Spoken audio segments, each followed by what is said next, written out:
जय हिंद साथियों। आज हम कवर करेंगे संपूर्ण भारत का भूगोल। टॉप 1000 प्रश्नों का सीरीज है ये, जिसका ये पार्ट 1 है।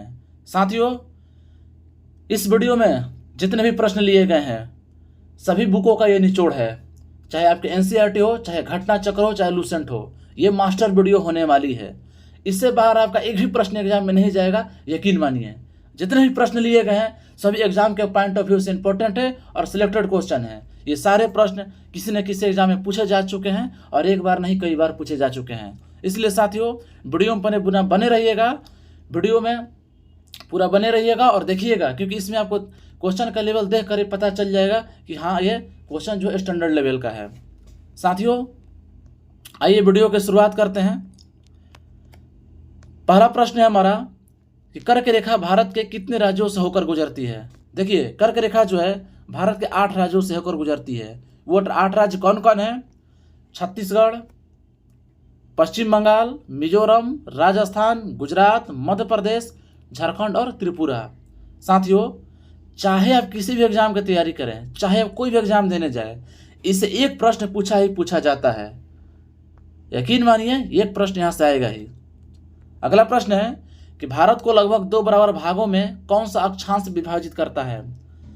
उत्तर हो जाएगा 23.5 डिग्री उत्तरी अक्षांश, जिसका अन्य नाम क्या है? कर्क रेखा। 23.5 डिग्री उत्तरी अक्षांश को कर्क रेखा भी कहते हैं, जो भारत के 2 बराबर भागों में विभाजित करता है। भारत के सबसे पश्चिमी बिंदु गौरमाता जो गुजरात में है, तथा पूर्वी बिंदु किबुथु जो अरुणाचल प्रदेश के मध्य में है, सूर्योदय एवं सूर्यास्त में लगभग कितने घंटे का अंतर होता है? 2 घंटे का। ये एग्जाम आपके रेलेवेंट पीसी और बीपीएससी में आ चुका है। अगला प्रश्न है कि भारतीय मानक समय रेखा 82.5 डिग्री किस शहर से होकर गुजरती है? तो प्रयागराज के निकट मिर्जापुर से। भारतीय मानक समय रेखा जो 82.5 डिग्री है वो किस शहर से होकर गुजरती है? प्रयागराज के निकट मिर्जापुर से। अगला प्रश्न है हमारा कि भारतीय मानक समय और ग्रीनिच माध्य समय के मध्य कितने घंटे का अंतर होता है? तो 5 घंटे का अंतर होता है। यह प्रतिशत नहीं होगा, टाइपिंग मिस्टेक है। 5 घंटे का अंतर होता है। देखिए, भारतीय मानक समय जिसको आईएसटी बोला जाता है और ग्रीनिच मध्य समय जिसको जीएमटी बोला जाता है, इन दोनों के मध्य 5 घंटे का अंतर होता है। एक्स्ट्रा फैक्ट देखते हैं कि भारतीय मानक या मोतर, देखिए ये जो दिया गया है ये हमसे वो टाइपिंग में मिस्टेक हो गया है, ठीक है ना, ये गलत लिखा गया है। इसको हम आगे विस्तृत इसको बता देंगे, इस पर माइंड मत कीजिएगा, ये टाइपिंग मिस्टेक हो गया है, कहीं से कुछ छूट गया है।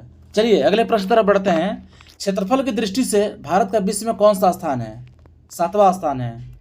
भारत का क्षेत्रफल विश्व के कुल क्षेत्रफल का कितना भाग है? 2.4%। भारत का अक्षांशीय विस्तार क्या है? 8 डिग्री 4 मिनट उत्तरी अक्षांश से 37 डिग्री 6 मिनट उत्तरी अक्षांश के मध्य। देशांतर रेखाएं क्या निर्धारित करती है? तो देशांतर रेखाएं समय एवं स्थिति को निर्धारित करती है। देखिए, हम लोग थोड़ा जान लेते हैं कि दादरा व नगर हवेली तथा दमन व दीव का विलय कैसे हुआ था, क्योंकि यहाँ से भी क्वेश्चन आ सकता है कभी के एग्जाम में और पूछा भी गया है। देखिए कि संसद ने लोकसभा में 27 नवंबर 2019 को, राज्यसभा में 3 दिसंबर 2019 को पारित दादरा व नगर हवेली तथा दमन व दीव का केंद्र शासित प्रदेशों का जो विलय है, विधेयक 2019 के माध्यम से उपयुक्त दोनों केंद्र शासित प्रदेशों का विलय कर दिया गया है। ठीक है, यानी 27 नवंबर देखिए 2019 को राज्यसभा में, 3 दिसंबर 2019 को पारित दादरा व नगर हवेली अर्थात दमन एवं दीव विधेयक 2019 का जो आया था, उसी माध्यम से दोनों केंद्र शासित प्रदेशों का आपस में विलय कर दिया गया है। और देखिए, ये पुनर्गठन जो है 26 जनवरी 2020 से प्रभावी हुआ है। ठीक है, अब नए केंद्र शासित प्रदेश का नाम दादरा व नगर हवेली तथा दमन व दीव होगा और इसकी राजधानी कहाँ होगी? दमन होगी। ठीक, ध्यान में रखिएगा, बहुत ही इंपॉर्टेंट है। देखिए, भारतीय मानक समय रेखा जो है, भारतीय मानक समय रेखा एवं कर्क रेखा एक दूसरे को कहाँ काटती है? छत्तीसगढ़ में। वीवीआई क्वेश्चन है, ये एग्जाम में आपके आ चुका है। भारत की मुख्य भूमि की तटीय लंबाई कितनी है? 6100 किलोमीटर। यह भी आपके एग्जाम में एसएससी में पूछा जा चुका है। असम की सीमा कुल कितने राज्यों एवं केंद्र शासित प्रदेशों को स्पर्श करती है? 7। एक बात और दोस्तों, चाहे आप किसी भी एग्जाम की तैयारी कर रहे हो, चाहे वो बिहार पुलिस हो, दरोगा हो, रेलवे हो, एसएससी हो, इस वीडियो को देख लेने के बाद यकीन मानिए आपके ज्योग्राफी से, भारत के भूगोल से एक भी क्वेश्चन बाहर नहीं आएगा। इसलिए वीडियो में पूरा बने रहिएगा और वीडियो अंत तक देखिएगा। अगला प्रश्न है हमारा कि रॉस द्वीप, नील द्वीप और हैवलॉक द्वीप का परिवर्तित नाम क्या है। देखिए, रॉस द्वीप का परिवर्तित नाम है नेताजी सुभाष चंद्र बोस द्वीप, नील द्वीप का परिवर्तित नाम है शहीद द्वीप एवं हैवलॉक द्वीप का परिवर्तित नाम है स्वराज द्वीप। इन तीनों द्वीपों का परिवर्तित नाम याद रखिएगा। भारत किस जल संधि द्वारा श्रीलंका से पृथक होता है। तो भारत जो है पाक जल डमरूबंध द्वारा श्रीलंका से अलग होता है। भारत का कौन सा राज्य 3 ओर से बांग्लादेश की सीमा से घिरा हुआ है। तो वो त्रिपुरा है। आइए महत्वपूर्ण चैनल के बारे में बात कर लेते हैं। यहाँ से भी क्वेश्चन 1 नंबर का पूछ ही लिया जाता है, चाहे कोई भी एग्जाम दे रहे हो आप। ये बहुत ही इंपॉर्टेंट है साथियों, ध्यान दीजिएगा, बहुत ही इंपॉर्टेंट। देखिए 9 डिग्री जो चैनल है वो लक्षद्वीप और मिनिकॉय के बीच में है। ध्यान रखिएगा कि 9 डिग्री चैनल लक्षद्वीप और मिनिकॉय के मध्य में है। वहीं अगर 8 डिग्री चैनल की बात करें तो मालदीव और मिनिकॉय के बीच में है। अगर हम ग्रेट या महान चैनल की बात करें तो ये सुमात्रा यानी इंडोनेशिया और निकोबार के मध्य में है। अगर वहीं हम पाक स्टेट की बात करें, पाक स्टेट जो जल डमरूबंध है वो भारत और श्रीलंका के बीच में है। देखिए माहिम क्रीक ये निवेशिका, ये क्वेश्चन जो है एसएससी में आ चुका है। यहाँ से ये इसको एसएससी में पूछा जा चुका है, बहुत ही इंपॉर्टेंट है ये आपको लूसेंट में नहीं देखने को मिलेगा। ये एनसीईआरटी बेस्ड क्वेश्चन है। देखिए माहिम क्रीक जो है ये क्या है, एक पतली सी निवेशिका है जो कहाँ है, मुंबई में है। कच्छ की खाड़ी, कच्छ की खाड़ी कहाँ है, पश्चिमी गुजरात में है। खंभात की खाड़ी कहाँ है, ये पूर्वी गुजरात में है जो नर्मदा और तापी का मुहाना है। जी हाँ साथियों, यहाँ से क्वेश्चन ऐसे पूछा गया है कि नर्मदा और तापी का मुहाना क्या है, तो खंभात की खाड़ी है। और कहाँ है खंभात की खाड़ी, गुजरात के पूर्वी भाग में। लक्षद्वीप सागर कहाँ है, तो लक्षद्वीप और मालाबार तट के मध्य में है। मन्नार की खाड़ी, मन्नार की खाड़ी जो है दक्षिण पूर्व तमिलनाडु और श्रीलंका के बीच में है। ठीक। क्रोको स्ट्रेट, क्रोको स्ट्रेट जो या क्रोको जल डमरूबंध भी जिसको बोला जाता है, ये है कोको द्वीप जो म्यांमार में है और उत्तरी अंडमान के बीच में है। बहुत ही वीवीआई है ये क्वेश्चन, आपके एसएससी और रिले में आ चुका है। डंकन पास, अगर आपसे पूछे कि डंकन पास किनके मध्य है, तो दक्षिण अंडमान और लघु अंडमान के बीच में है। डंकन पास किसके बीच में है, दक्षिण अंडमान और लघु अंडमान के मध्य में है। अगर वहीं बात किया जाए 10 डिग्री चैनल का, तो यह जो है अंडमान और निकोबार के मध्य में है। अब जान लेते हैं हम रेड क्लिफ रेखा के बारे में कि रेड क्लिफ रेखा है क्या। जो भारत और पाकिस्तान का विभाजन रेखा है इसे रेड क्लिफ रेखा बोला जाता है, लेकिन इसके बारे में कुछ एक्स्ट्रा फैक्ट के द्वारा जानते हैं। देखिए विभाजन के पश्चात 17 अगस्त 1947 को भारत और पाकिस्तान के मध्य निर्धारित की गई सीमा रेड क्लिफ रेखा के नाम से जाना जाता है। यानी इस रेखा का निर्धारण कब किया गया था, 17 अगस्त 1947 को। ठीक। इस रेखा का निर्धारण बॉर्डर कमीशन द्वारा किया गया था। किसके द्वारा, बॉर्डर कमीशन के द्वारा किया गया था। इस कमीशन के अध्यक्ष सर सिरिल रेडक्लिफ थे। इन्हीं के नाम पर इस सीमा का नाम रेडक्लिफ रेखा रखा गया था।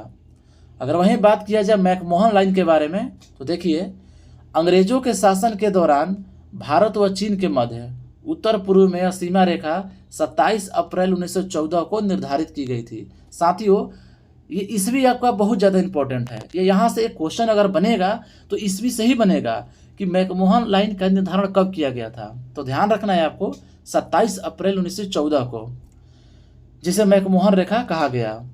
इसका नामकरण सर हेनरी मैकमोहन के नाम पर किया गया है। जी हाँ साथियों, मैकमोहन लाइन का जो नामकरण है वो हेनरी मैकमोहन के नाम पर किया गया। वर्ष 1914 में हुए शिमला समझौते में इसे दोनों देशों ने सीमा रेखा के रूप में स्वीकार किया था। ठीक। यानी इसको स्वीकारा कब किया गया था, तो वर्ष 1914 के शिमला समझौता में। चलिए अगले प्रश्न की तरफ बढ़ते हैं। भारतीय उपमहाद्वीप मूलतः किसका भूभाग था, तो गोंडवाना लैंड का। किसका भाग था, गोंडवाना लैंड का।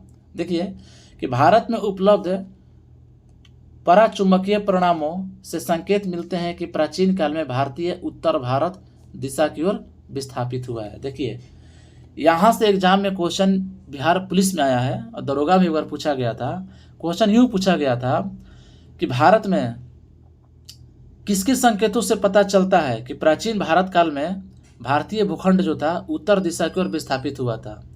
तो आपको याद रखना है पूरा चुंबकीय परिणामों से। ठीक, किसके परिणाम से? पूरा चुंबकीय। अगले प्रश्न है कि भूगर्भिक संरचना की दृष्टि से भारत को मुख्यतः 3 भागों में विभाजित किया गया है। कौन कौन वो भाग हैं? हिमालय पर्वतीय क्षेत्र, उत्तर का मैदानी भाग और दक्षिण का प्रायद्वीपीय पठार। देखिए ये क्वेश्चन बहुत इंपॉर्टेंट है।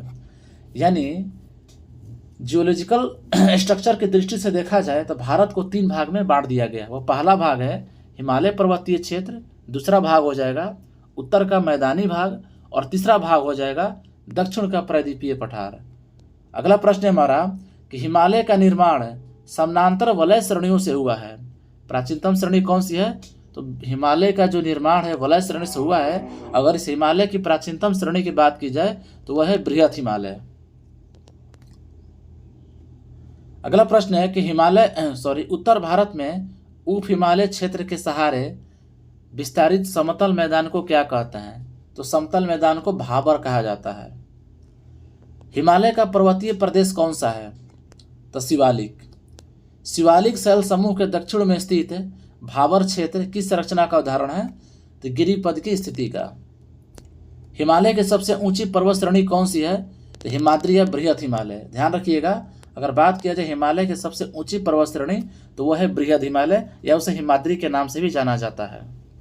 अगला प्रश्न है हमारा कि बृहद हिमालय की औसत ऊंचाई कितनी है? अगर औसत ऊंचाई की बात की जाए तो बृहद हिमालय की औसत ऊंचाई जो है 6100 मीटर है। पीर पंजाल श्रेणी किस राज्य में अवस्थित है? तो पीर पंजाल श्रेणी जो है जम्मू कश्मीर राज्य में अवस्थित है। कुछ एक्स्ट्रा फैक्ट देखते हैं कि पूर्वी हिमालय की तुलना में पश्चिमी हिमालय में ट्री लाइन की ऊंचाई कम है। देखिए ये क्वेश्चन सेम पेस्ट हुआ था बिहार दरोगा में और बिहार पुलिस में, रेलवे में भी आ चुका है, एनटीपीसी में सेम क्वेश्चन सेम यहीं से पेस्ट किया गया था। तो ध्यान रखिएगा कि पूर्वी हिमालय की तुलना में पश्चिमी हिमालय में ट्री लाइन की जो ऊंचाई होती है वो कम होती है। उत्तराखंड के पताल तोड़ कुएं किस भाग में पाए जाते हैं? तो तराई भाग में। साथियों अगर आपको हमारी मेहनत और कंटेंट पसंद आ रही हो तो हमारे चैनल को सब्सक्राइब करें और बेल आइकन को प्रेस कर लें ताकि आपको हमारी हर वीडियो का नोटिफिकेशन आपको मिलता रहे। देखिए अगले प्रश्न तरफ बढ़ते हैं। अक्साई चेन किस क्षेत्र का भाग है? तो जो अक्साई चीन है वह लद्दाख का भाग है। पश्चिमी हिमालय प्रदेश के प्रमुख प्राकृतिक संसाधन क्या है? वन। भारत की प्राचीनतम पर्वत श्रृंखला कौन सी है? अरावली। अरावली श्रेणियों की अनुमानित आयु कितनी है? देखिए अरावली श्रेणी की जो अनुमानित आयु है 600 से 570 मिलियन वर्ष है। देखिए माउंट एवरेस्ट को नेपाल में सागर माथा के नाम से जाना जाता है। बहुत इंपॉर्टेंट है ये, ध्यान रखिएगा कि जो माउंट एवरेस्ट है इसको नेपाल में किससे जाना जाता है? सागर माथा के नाम से जाना जाता है। अगला प्रश्न है हमारा कि अरावली किस प्रकार की पर्वत श्रेणी है? तो देखिए अरावली जो है किस प्रकार की पर्वत श्रेणी है? अवशिष्ट पर्वत श्रेणी है। ठीक। अगला प्रश्न है कि दक्षिण भारत की सबसे ऊंची चोटी कौन सी है? तो ये क्वेश्चन तो कहिए मत, अगर आप लोग तैयारी करते होंगे तो आपको ये पता होगा ये क्वेश्चन बहुत बार रिपीट हुआ है और हमारे एग्जामों में रिपीट होता ही है। तो इसका उत्तर हो जाएगा अन्नाईमुडी। ठीक, जो कहाँ है? केरल में है। और अन्नाईमुडी की ऊंचाई कितनी है भाई? तो 2695 मीटर। नीलगिरी पर्वत का विस्तार किन राज्यों में है? तो जो नीलगिरी पर्वतमाला है उसका विस्तार तमिलनाडु एवं केरल में है। महाराष्ट्र एवं कर्नाटक के मध्य स्थित पश्चिमी घाट को किस नाम से जाना जाता है? तो महाराष्ट्र एवं कर्नाटक के मध्य स्थित पश्चिमी घाट को कोंकण तट के नाम से जाना जाता है। इलायची की पहाड़ियाँ किस राज्य के मध्य सीमा बनाती है? तो इलायची की पहाड़ियाँ जो हैं केरल एवं तमिलनाडु के मध्य सीमा बनाती है। बहुत ही वीवीआई प्रश्न है ये, बहुत ही वीवीआई है। अगला प्रश्न है कि सेवराय पहाड़ियाँ यानी जिसको सेवराय हिल्स भी बोला जाता है किस राज्य में स्थित है? तो सेवराय पहाड़ियाँ जो हैं तमिलनाडु में स्थित हैं। देखिए पूर्वी घाट और पश्चिमी घाट परस्पर कहाँ मिलते हैं? नीलगिरी पहाड़ी पर मिलते हैं। यह भी क्वेश्चन बहुत बार रिपीट हुआ है। इसको एग्जाम में ऐसे पूछा जाता है कि पूर्वी घाट और पश्चिमी घाट का मिलन स्थल क्या है? तो ध्यान रखिएगा इनका मिलन स्थल है नीलगिरी पहाड़ियाँ। अगला प्रश्न है हमारा कि भारत की सर्वोच्च पर्वत चोटी कौन सी है? तो K2, जिसको गार्डविन आस्टीन ही बोला जाता है, और इसकी ऊंचाई कितनी है? 8611 मीटर। साथियों, हमने सभी प्रश्नों को इस प्रकार से तैयार किया है कि आपको कम से कम समय में आपको अधिक जानकारी मिल जाए। हमने बहुत मेहनत की है इस वीडियो को तैयार करने में, क्वेश्चन आपके लिए तैयार करने में, इसलिए चैनल को लाइक और सब्सक्राइब जरूर कर दीजिएगा दोस्त। अगला प्रश्न है हमारा, लघु हिमालय किन श्रेणियों के मध्य स्थित है? तो लघु हिमालय जो है महान हिमालय और शिवालिक किनके मध्य स्थित है? महान हिमालय और शिवालिक के बीच में स्थित है। यह क्वेश्चन आपका रेलवे एनटीपीसी में आ चुका है प्रीवियस एग्जाम में। हिमालय की नवीनतम पर्वत श्रेणी कौन सी है? तो जो हिमालय की नवीनतम पर्वत श्रेणी है वो हिमालय है। ठीक साथियों, अभी हमने ऊपर पढ़ा कि हिमालय की प्राचीनतम श्रेणी कौन सी है, तो सबसे प्राचीनतम श्रेणी कौन सी है? बृहत हिमालय। लेकिन अगर यहीं बात किया जाए कि हिमालय की नवीनतम पर्वत श्रेणी कौन सी है, तो वो हो जाएगी शिवालिक हिमालय। अगला प्रश्न है हमारा कि नर्मदा एवं ताप्ती नदियों के मध्य कौन सी पर्वत श्रेणी स्थित है? तो सतपुड़ा। अगर एग्जाम में आपसे ये पूछ दे कि सतपुड़ा श्रेणी जो है किन नदियों के बीच स्थित है, तो ध्यान रखिएगा नर्मदा एवं ताप्ती नदियों के बीच। क्वेश्चन ये भी पूछा जा चुका है। कुल्लू घाटी किन पर्वत श्रेणियों के मध्य स्थित है? देखिए कुल्लू घाटी जो है धौलाधार तथा पीर पंजाल के मध्य स्थित है। पालघाट दर्रा जो है किन पहाड़ियों के मध्य स्थित है? पालघाट दर्रा जो है नीलगिरी और अन्नामलाई पहाड़ियों के बीच में स्थित है। अगला प्रश्न है कि नाथुला दर्रा किस राज्य में स्थित है? तो नाथुला दर्रा जो है सिक्किम राज्य में स्थित है। माना दर्रा उत्तराखंड को किससे जोड़ता है? तिब्बत से जोड़ता है। क्वेश्चन यहाँ से इस प्रकार ही पूछा जा सकता है कि माना दर्रा तिब्बत से किसको जोड़ता है? तो उत्तराखंड को जोड़ता है। यानी ये क्वेश्चन को 2-3 बार घुमाया जा सकता है। चलिए अगले प्रश्न देखते हैं। नंदा देवी शिखर किस राज्य में स्थित है? तो नंदा देवी जो है कहाँ स्थित है? उत्तराखंड में। अरावली श्रेणी का उच्चतम पर्वत शिखर कौन सा है? तो जो अरावली पर्वत श्रेणी है उसका सबसे ऊंचा शिखर जो है, सबसे ऊंची चोटी जो है गुरु शिखर है, और गुरु शिखर की ऊंचाई जो है 1722 मीटर है, और ये कहाँ है? राजस्थान में। ये क्वेश्चन आपके एसएससी में बहुत बार रिपीट हुआ है और बिहार पुलिस में भी आ चुका है। देखिए ये वीडियो जो है स्पेशली ये नहीं है कि आप किसी एक ही एग्जाम के लिए है, ये वीडियो जो है सभी एग्जामों के लिए है, सभी एग्जाम में से क्वेश्चन आएंगे। हिमालय पर्वत श्रेणी की एक आकारान्योमा किस देश में स्थित है? तो म्यांमार में। देखिए ये क्वेश्चन ऐसे ही पूछा गया है कि आकारान्योमा श्रेणी जो है ये हिमालय पर्वत की एक श्रेणी है, चोटी है, ये जो है कहाँ स्थित है? तो ये म्यांमार में स्थित है, ध्यान रखिएगा। अगला प्रश्न है हमारा कि लिपुलेखमाना एवं नीति दर्रा कहाँ स्थित है? बहुत इंपॉर्टेंट प्रश्न है। तो लिपुलेखमाना या दर्रा मान लीजिए, या नीति दर्रा कहाँ स्थित है? तो उत्तराखंड में। कहाँ? उत्तराखंड में। रोहतांग दर्रा किस राज्य में स्थित है? हिमाचल प्रदेश में। देखिए पूर्वी हिमालय में औसत हिम रेखा जिसे स्नो लाइन बोला जाता है 3500 मीटर तथा पश्चिमी हिमालय में 2500 मीटर की ऊंचाई पर पाई जाती है।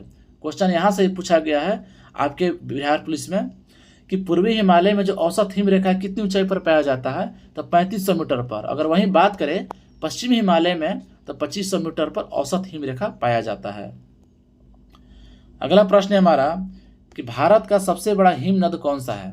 तो भारत का सबसे बड़ा हिमनद जो है सियाचिन है, जो लद्दाख में पाया जाता है। चौराबाड़ी ग्लेशियर कहाँ स्थित है? चौराबाड़ी ग्लेशियर जो है केदारनाथ मंदिर के उत्तर में स्थित है, उत्तराखंड में। मेघालय का पठार किसका भाग है? मेघालय का जो पठार है प्रायद्वीपीय भारत का भाग है। किसका भाग है? प्रायद्वीपीय भारत का। भारत के प्रायद्वीपीय पर्वत किस काल में निर्मित हुए हैं? तो पैलियोजोइक महाकल्प में। कहाँ? पैलियोजोइक महाकल्प में। ये सेम क्वेश्चन कॉपी पेस्ट किया जाता है आपके एग्जाम में, पूछा जाता है, पूछा भी गया है, बिहार पुलिस में कई बार रिपीट हुआ है। अरावली और विंध्य श्रृंखलाओं के मध्य कौन सा पठार स्थित है? तो मालवा का पठार। दंडकारण्य क्षेत्र कहाँ स्थित है? तो छत्तीसगढ़ व उड़ीसा के मध्यवर्ती भाग में स्थित है। कुछ एक्स्ट्रा फैक्ट देखते हैं कि लघु हिमालय एवं शिवालिक श्रेणी के मध्य में विस्तृत समतल संरचनात्मक स्थल को पूर्व में द्वार तथा पश्चिम में दून के नाम से जाना जाता है। देखिए ये क्वेश्चन बहुत इंपॉर्टेंट है। देखिए यहाँ से क्वेश्चन बन सकता है कि लघु हिमालय एवं शिवालिक श्रेणी के मध्य में जो विस्तृत समतल भाग है, संरचनात्मक समतल जो है, उसको पूर्व में द्वार के नाम से जाना जाता है, लेकिन अगर वहीं पश्चिम की बात की जाए तो पश्चिम में दून नाम से जाना जाता है। भारत का औसत समुद्र तल किस तट से मापा जाता है? कहाँ से मापा जाता है? तो चेन्नई से मापा जाता है, ध्यान रखिएगा। भारत की समुद्र तट रेखा की कुल लंबाई कितनी है? 7516.6 किलोमीटर। किस राज्य की तटीय सीमा सबसे लंबी है? तो गुजरात की। और कितनी लंबी है? 1214.7 किलोमीटर। भारत के कितने राज्य समुद्री तट रेखा से संलग्न हैं? तो 9 राज्य एवं 4 केंद्र शासित प्रदेश भारत के समुद्री तट रेखा से संलग्न हैं। देखिए यहाँ पर हमने लिख दिया है कि भारत के तटीय राज्य व केंद्र शासित प्रदेश कौन है। देखिए तटीय राज्य और केंद्र शासित प्रदेश सभी एक में लिखा गया है। टोटल 13 हैं, जिसमें 9 राज्य हैं और 4 केंद्र शासित प्रदेश हैं। सभी का नाम देख लेते हैं। गुजरात, महाराष्ट्र, कर्नाटक, केरल, तमिलनाडु, पश्चिम बंगाल, आंध्र प्रदेश, ओडिशा, गोवा, पुडुचेरी। वहीं केंद्र शासित प्रदेश की बात करें, दादर व नगर हवेली, दमन और दीव, अंडमान निकोबार और लक्षद्वीप। अगला प्रश्न है हमारा कि प्राचीन भारतीय ऐतिहासिक भूगोल में रत्नाकर किसका सूचक था? तो जो रत्नाकर किसे बोला जाता था भाई? तो हिंद महासागर को। तमिलनाडु व आंध्र प्रदेश के समुद्री तट का क्या नाम है? तो भाई इन्हें कोरोमंडल तट बोला जाता है। अंडमान व निकोबार द्वीप समूह कहाँ स्थित है? तो बंगाल की खाड़ी में स्थित है। अंडमान निकोबार द्वीप समूह में कुल द्वीपों की संख्या कितनी है? तो कुल द्वीपों की संख्या 572 है। 10 डिग्री चैनल किन 2 द्वीपों को पृथक करता है? अभी हमने जस्ट ऊपर पढ़ा। क्या होगा सही उत्तर? अंडमान को निकोबार द्वीप से 10 डिग्री चैनल पृथक करता है या अलग करता है। बैरन द्वीप कहाँ अवस्थित है भाई? तो बैरन द्वीप जो है बंगाल की खाड़ी में अवस्थित है। श्रीहरिकोटा द्वीप कहाँ अवस्थित है? पुलिकुट झील के समीप में श्रीहरिकोटा द्वीप स्थित है। अगला प्रश्न है हमारा कि राम सेतु कहाँ से प्रारंभ होता है? तो राम सेतु जो है धनुषकोटी से प्रारंभ होता है। लक्षद्वीप कहाँ स्थित है? अरब सागर में। भारत का कौन सा द्वीप समूह प्रवाल द्वारा निर्मित है? तो लक्षद्वीप। देखिए मिनिकॉय द्वीप जो है भारतीय तट रेखा के सुदूरवर्ती द्वीपों की श्रेणी में आता है। कौन? तो मिनिकॉय द्वीप। भारत एवं श्रीलंका के मध्य कौन सा द्वीप स्थित है? तो पम्बन द्वीप। और यह है कहाँ? रामेश्वरम में। द्वीपों पर बसा हुआ भारत का सबसे बड़ा नगर कौन सा है? तो मुंबई। द्वीपों पर सबसे बड़ा नगर कौन सा है बसा हुआ? तो मुंबई ही है। यानी मुंबई जो है एक द्वीप पर बसा है। कोरी क्रीक कहाँ स्थित है? तो कच्छ के रन में। कहाँ स्थित है? कच्छ के रन में। सर क्रीक विवाद किन 2 देशों के मध्य में है? तो सर क्रीक जो विवाद है वो भारत एवं पाकिस्तान के मध्य में है। किस क्षेत्र की जलवायु को निर्धारित करने का मुख्य कारक कौन सा है? तो किसी क्षेत्र की जलवायु को निर्धारित करने वाला मुख्य कारक जो है अक्षांशीय अवस्थिति है।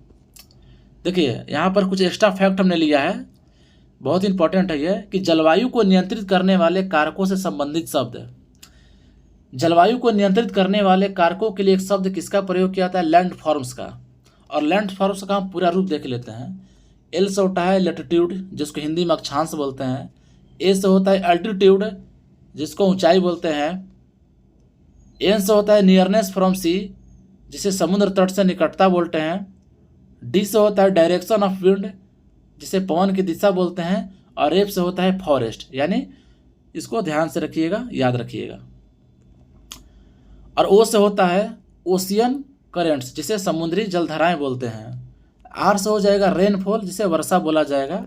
एम से हो जाएगा माउंटेन, जिसे पहाड़ या पर्वत बोला जाएगा। और एस ले हो गया सोयल, जिसे मिट्टी बोला जाएगा। भारत में ग्रीष्मकालीन मानसून के प्रवाह की सामान्य दिशा क्या है? तो दक्षिण पश्चिम से उत्तर पूर्व। बहुत इंपॉर्टेंट है ये, यहाँ से क्वेश्चन बनते ही बनते हैं।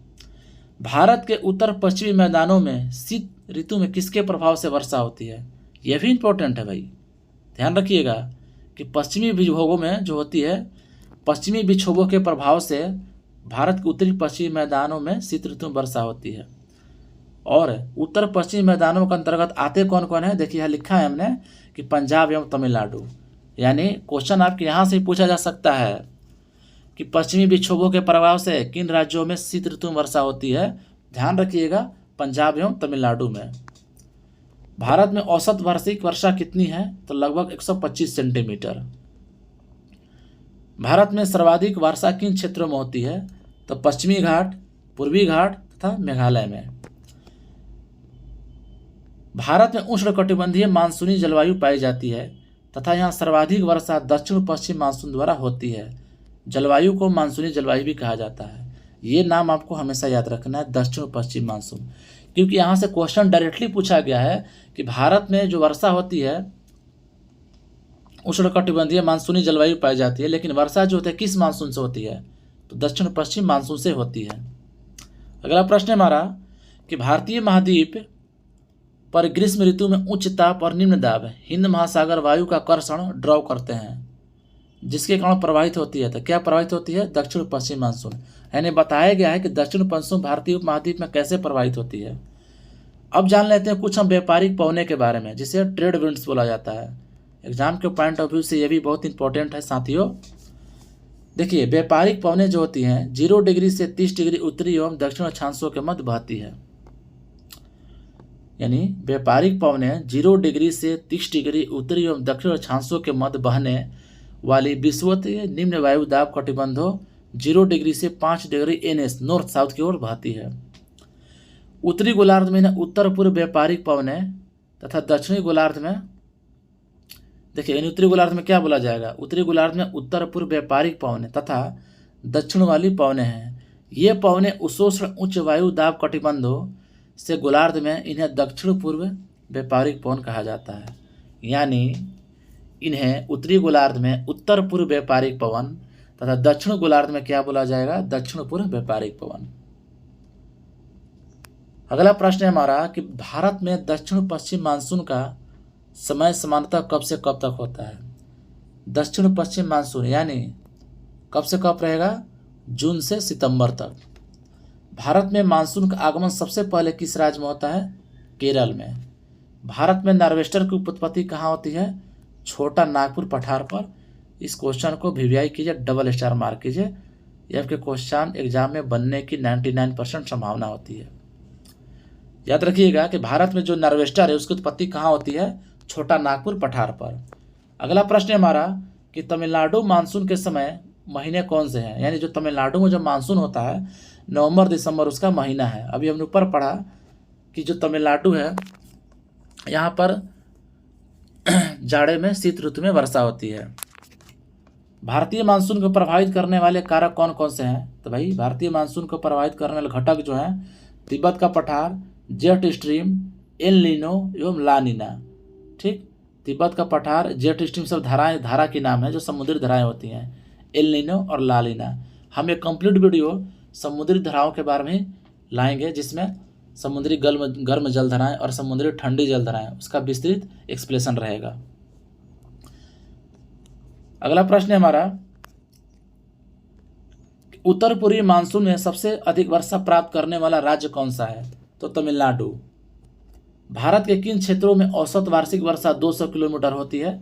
जम्मू कश्मीर व पश्चिमी राजस्थान में। अमृतसर और शिमला लगभग एक ही अक्षांश पर स्थित है, किंतु उनके जलवायु में भिन्नता का मुख्य कारण क्या है? उनकी ऊंचाई में भिन्नता। कॉफी वर्षा एवं चेरी ब्लॉसम का संबंध किससे है?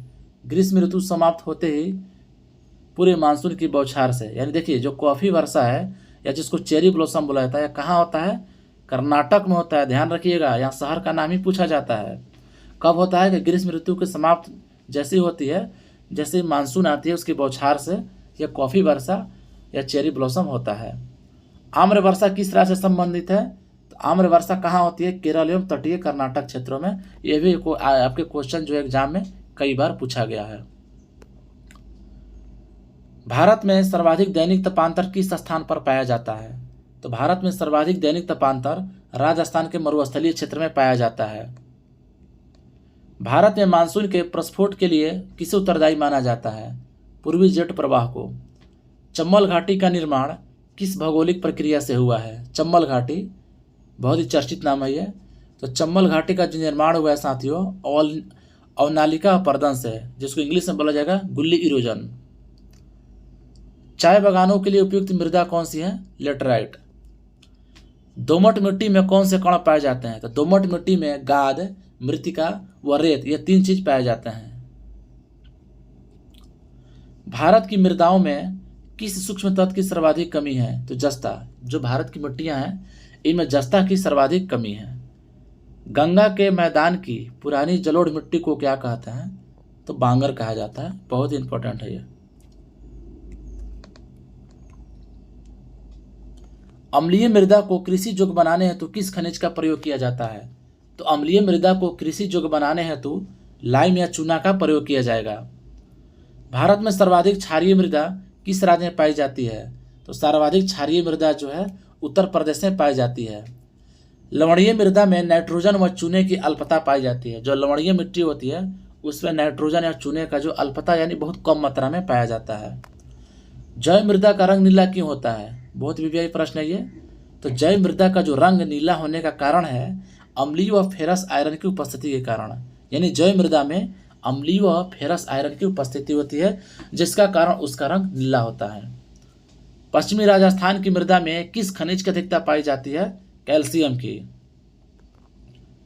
अगला प्रश्न है हमारा कि मरुस्थलीय मृदा में किस पोषक तत्व का अभाव पाया जाता है? तो नाइट्रोजन का। मृदा अपर्दन सॉइल इरोजन को किस प्रकार रोका जा सकता है? तो वनारोपण या वृक्षारोपण के द्वारा। आइए जानते हैं कि मृदा शब्द की उत्पत्ति कैसे हुई थी। तो मृदा शब्द की उत्पत्ति जो है लैटिन भाषा के शब्द सोलम से हुई है। किससे? सोलम से, जिसका अर्थ क्या होता है? फ्लोर यानी फर्श। भारत के सर्वाधिक क्षेत्र में कौन सी मृदा पाई जाती है? तो भारत के सर्वाधिक क्षेत्र में जलोढ़ या कछारी मृदा पाई जाती है। ध्यान रखिएगा जलोढ़ मिट्टी का ही दूसरा नाम कछारी मृदा है, इसलिए आपको कंफ्यूजन नहीं होना है। रेगुर मृदा। अब रेगुर मृदा का अलग नाम क्या है? तो रेगुर मृदा का अलग नाम है काली मिट्टी। अगला प्रश्न है कि रेगुर मृदा का सर्वाधिक विस्तार किस राज्य में पाया जाता है? तो महाराष्ट्र में। मालवा पठार में किस मृदा की अधिकता है? तो मालवा पठार में काली मिट्टी की अधिकता है, यानी वह अधिक मिट्टी में पाई जाती है। नोट देखते हैं, काली मृदा को स्वतः जुताई वाली मृदा भी कहा जाता है जिसमें सिंचाई की कम आवश्यकता पड़ती है। यह मृदा कपास की खेती के लिए सबसे उपयुक्त मानी जाती है। साथियों, जो काली मिट्टी है इसको स्वतः जुताई वाली मिट्टी इसलिए कहा जाता है क्योंकि इसमें सिंचाई की जो आवश्यकता है बहुत कम पड़ती है। यानी ये काली मिट्टी जो होती है पानी को बहुत ज़्यादा सोखती है और बहुत लंबे समय तक गिल्ली रहती है। अगला प्रश्न है कि लेटराइट मृदा या लेटराइट मिट्टी मुख्यतः किन राज्यों में पाई जाती है? तो लेटराइट मिट्टी जो है सर्वाधिक पाई जाती है केरल में, उसके बाद कर्नाटक का स्थान होता है, इसके बाद महाराष्ट्र का। यानी सबसे ज़्यादा कर्नाटक में, उसके बाद नहीं सॉरी सबसे ज़्यादा केरल में, उसके बाद कर्नाटक में, उसके बाद महाराष्ट्र में। अगला प्रश्न हमारा कि लोहे की मात्रा अधिक होने के कारण कौन सी मृदा दिनों दिन अनुर्वर होती जा रही है?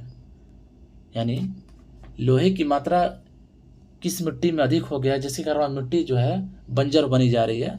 तो लेटराइट। कौन सी मिट्टी है? लेटराइट मिट्टी। मृदा की क्षारीयता को कम करने के लिए किसका प्रयोग किया जाता है? तो जिप्सम का। लेटराइट मृदा भारत में मुख्यतः कहाँ पाई जाती है? तो मालाबार तटीय प्रदेशों में। सबसे कम जलधारण क्षमता किस मिट्टी में होती है? तो बलुई दोमट मिट्टी में, जो सबसे कम जो है जल का धारण करती है। मृदा की उर्वरता बढ़ाने के लिए कौन सी फसलें उगाई जाती है? तो दलहनी फसल। चंबल घाटी का निर्माण किस भौगोलिक प्रक्रिया से हुआ है? तो अवनालिका अपर्दन से। यह क्वेश्चन सेम कॉपी पेस्ट करके पूछा जा चुका है आपके रेलवे एनटीपीसी में, बिहार पुलिस में और बिहार दरोगा में। चाय बागानों के लिए उपयुक्त मृदा कौन सी है? तो लेटराइट। दोमट मिट्टी में कौन कौन से कण पाए जाते हैं? देखिए दोमट मिट्टी में गाद, मृतिका व रेत पाए जाते हैं।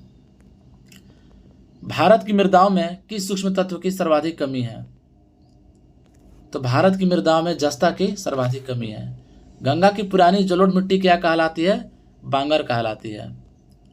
अम्लीय मृदा को कृषि योग्य बनाने हेतु किस खनिज का प्रयोग किया जाता है? यानी मिट्टी से अम्लता अगर हटाना है तो लाइम या चूना का प्रयोग करना होगा। भारत में सर्वाधिक क्षारीय मृदा किस राज्य में पाई जाती है? उत्तर प्रदेश में। जैव मृदा का रंग नीला क्यों होता है?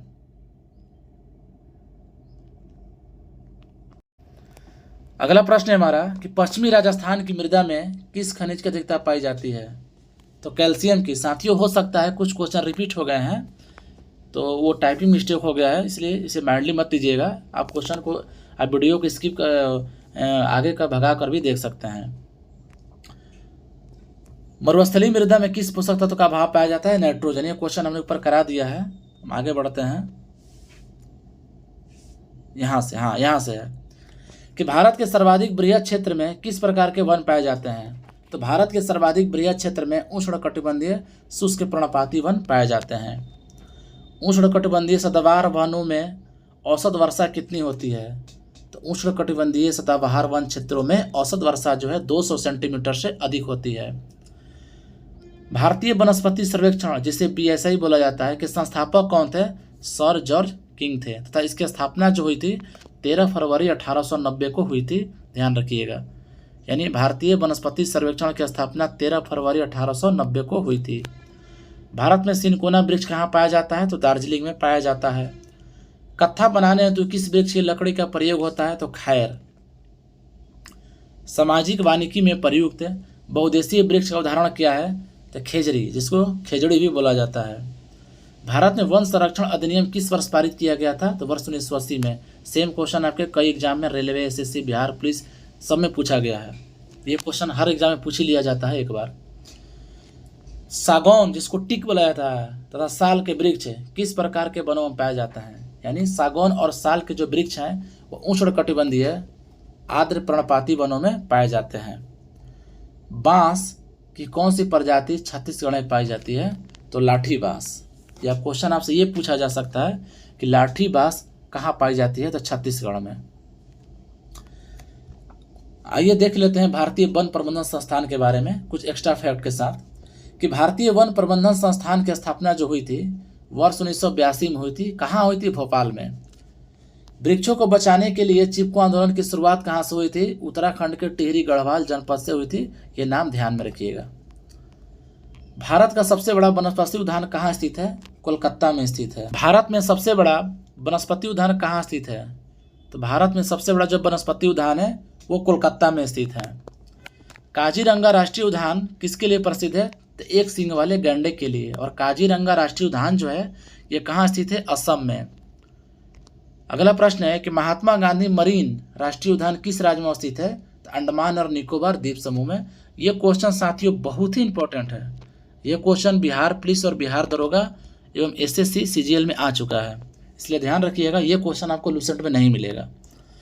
इसलिए मेरे कहने का मोटिव ये है साथियों कि अगर आप केवल लूसेंट बुक से तैयारी करते हैं तो अब ज़माना बदल गया है। क्वेश्चन का लेवल जो है दिन पर दिन साथियों एग्जामिनर संस्थाएं जो है हाई करती जा रही है, इसलिए आपको हाई लेवल की तैयारी की जरूरत पड़ेगी। इस वीडियो में मैंने सभी बुक का निचोड़ लिया है, चाहे वो लूसेंट हो, चाहे वो सार संग्रह NCERT का हो, चाहे वो रुक्मिणी का हो, चाहे घटना चक्र हो। चलिए अगले प्रश्न की तरफ बढ़ते हैं। अगला प्रश्न है हमारा कि जीवाश्म नेशनल पार्क कहाँ स्थित है? फोसिल नेशनल पार्क कहाँ स्थित है? तो मंडला। कहाँ? मध्य प्रदेश में। कन्हा राष्ट्रीय उद्यान मध्य प्रदेश किसके लिए प्रसिद्ध है? तो रॉयल बंगाल टाइगर के लिए स्थित है। वर्ष 1974 में स्थापित नामदफा राष्ट्रीय उद्यान किस राज्य में स्थित है? अरुणाचल प्रदेश में। देखिए क्वेश्चन आपसे दो तरह से बन सकते हैं यहाँ। एक तो क्वेश्चन ये हो जाएगा कि नामदफा राष्ट्रीय उद्यान कहाँ है? अरुणाचल प्रदेश में। लेकिन अगर आपको यही पूछ दिया जाए कि नामदफा राष्ट्रीय उद्यान का स्थापना कब हुई, तो 1974 में। इसलिए आपको जगह का नाम और ईस्वी दोनों याद रखने हैं।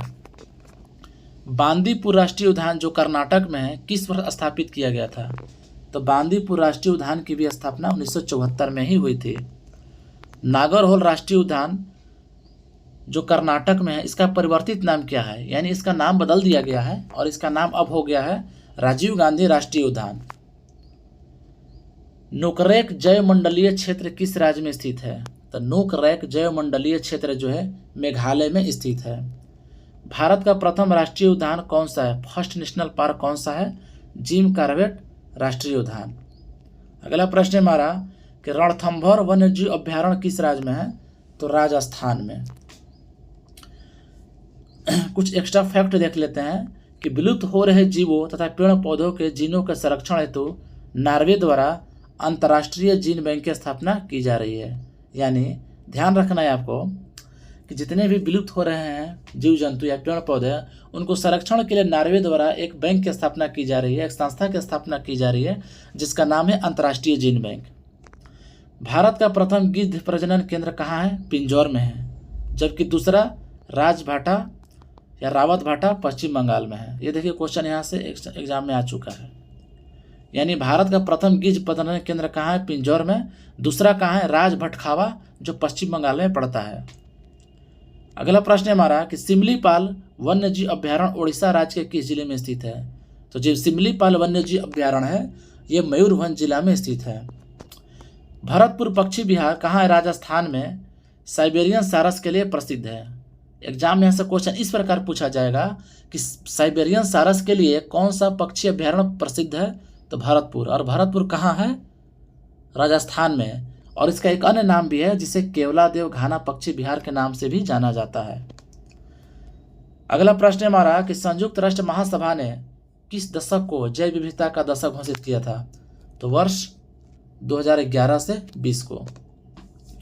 बांधवगढ़ राष्ट्रीय उद्यान की स्थापना किस वर्ष हुई थी? साथियों, बांधवगढ़ राष्ट्रीय उद्यान जो है मध्य प्रदेश में पाया जाता है और इसकी स्थापना जो है वर्ष 1968 में हुई थी। अगला प्रश्न हमारा कि एकमात्र अभ्यारण्य जहां कश्मीरी टैग पाया जाता है, यानी वो कौन सा एकमात्र अभ्यारण्य है जहां कश्मीरी टैग मिलता है? तो दच्चीगराम राष्ट्रीय उद्यान। और यह है कहाँ? जम्मू कश्मीर में। गर्म पानी अभ्यारण्य किस राज्य में स्थित है? बहुत इंपॉर्टेंट प्रश्न है साथियों, बहुत इंपॉर्टेंट प्रश्न। ये एसएससी और रेलवे एनटीपीसी में आ चुका है, ध्यान रखिएगा। कहाँ है? असम में। यानी अगर आपसे पूछ दे कि गर्म पानी अभ्यारण्य जो है किस राज्य में स्थित है, तो असम में स्थित है। अगला प्रश्न है हमारा, क्वागा किस पशु की विलुप्त प्रजाति है? तो क्वागा जो है जेबर की एक विलुप्त प्रजाति है। डॉक्टर सलीम अली भारत पक्षी विहार विज्ञानी के रूप में प्रसिद्ध है। कंचनजंगा राष्ट्रीय पार्क किस वर्ष स्थापित हुआ था? यानी कंचनजंगा जो राष्ट्रीय पार्क है ये सिक्किम में स्थित है और इसका स्थापना हुई थी वर्ष 1977 में। अगला प्रश्न है हमारा कि भारतीय प्राणी सर्वेक्षण जूलॉजिकल सर्वे ऑफ इंडिया का मुख्यालय कहाँ स्थित है? तो इसका मुख्यालय कोलकाता में स्थित है। जंगली गधा कहाँ पाया जाता है? यानी वाइल्ड एस कहाँ पाए जाते हैं? तो कच्छ के रण में। शेर की पूंछ वाला मकाऊ लायन टेल्ड मकाऊ मुख्यतः कहाँ पाया जाता है? तो साइलेंट वैली राष्ट्रीय उद्यान जो कहाँ स्थित है? केरल में। अगला प्रश्न है हमारा कि मुदुमुलाई पक्षी विहार किन दो राज्यों की सीमा पर स्थित है? तो मुदुमुलाई जो पक्षी विहार है कर्नाटक और केरल की सीमा पर स्थित है। कहाँ स्थित है? कर्नाटक और केरल की सीमा पर। केरल स्थित पेरियार राष्ट्रीय उद्यान हाथी अभ्यारण्य और बाघ अभ्यारण्य के लिए भी जाना जाता है। जो पेरियार राष्ट्रीय उद्यान है वो हाथी अभ्यारण्य और बाघ अभ्यारण्य के लिए जाना जाता है। मानस वन्यजीव अभ्यारण्य कहाँ स्थित है? तो असम राज्य में स्थित है मानस। अगला प्रश्न है हमारा कि विश्व का एकमात्र तैरता हुआ राष्ट्रीय उद्यान फ्लोटिंग नेशनल पार्क कौन सा है? तो केबुल लमजाओ। और कहाँ है? मणिपुर में। ये क्वेश्चन बहुत बार एग्जाम में रिपीट हुआ है। हिम तेंदुआ कहाँ पाया जाता है? सिक्किम में। सारस किस राज्य का राजकीय पक्षी है? सारस जो है उत्तर प्रदेश का राजकीय पक्षी है। नल सरोवर पक्षी विहार किस राज्य में स्थित है? तो गुजरात में। यूनेस्को द्वारा भारत के कितने जैव मंडल आरक्षित क्षेत्रों को मान्यता दी गई है? तो 12। गुजरात के कच्छ के रण में स्थित एशिया के सबसे बड़े घास के मैदान को किस नाम से जाना जाता है? बहुत इंपॉर्टेंट प्रश्न है। यह क्वेश्चन बिहार पुलिस, बिहार दरोगा और एसएससी में आ चुका है। यह हो जाएगा इसका आंसर बन्नी आइसलैंड। किस नाम से जानते हैं हम लोग? तो बन्नी आइसलैंड के नाम से भी जाना जाता है। अगला प्रश्न है कि भारत में जैव मंडल आरक्षित क्षेत्रों की संख्या कितनी है? तो भारत में जैव मंडल आरक्षित क्षेत्रों की संख्या जो है 18 है। ध्यान रखिएगा 18 संख्या है। एग्जाम में यहाँ से भी क्वेश्चन आते हैं। राष्ट्रीय बाघ संरक्षण प्राधिकरण की स्थापना किस वर्ष हुई थी? तो राष्ट्रीय बाघ संरक्षण प्राधिकरण की जो स्थापना हुई थी वर्ष 1973 में हुई थी। अगला प्रश्न है हमारा कि जैव मंडल आरक्षित क्षेत्र नंदा देवी किस राज्य में है? उत्तराखंड में। अगला प्रश्न है कि भारत के किस राज्य या केंद्र शासित प्रदेश में विविध समुद्री पेड़ पौधे तथा जंतुओं को संरक्षित करने के लिए जैव आरक्षित क्षेत्र यानी बायोस्फीयर रिजर्व स्थापित किया गया है? तो बायोस्फीयर रिजर्व जो है स्थापित हुआ है अंडमान और निकोबार द्वीप के मध्य में स्थित हुआ है। साथियों, ये थे आज के 160 क्वेश्चन। ये इसका पार्ट 1000 क्वेश्चनों का ये पार्ट 1 था। पार्ट 1 जो है, पार्ट 2 जो है जल्द ही अपलोड की जाएगी, और उसमें आपका भारत की नदियाँ, भारत के बांध, कृषि, यातायात, खनिज संसाधन, इन सभी टॉपिकों का विस्तृत वर्णन रहेगा। इसलिए पार्ट 2 देखना ना भूलें। बने रहिए हमारी वीडियो में। चैनल को सब्सक्राइब कर लीजिए और शेयर भी कर दीजिएगा। मिलते हैं आपसे अगली वीडियो में। धन्यवाद।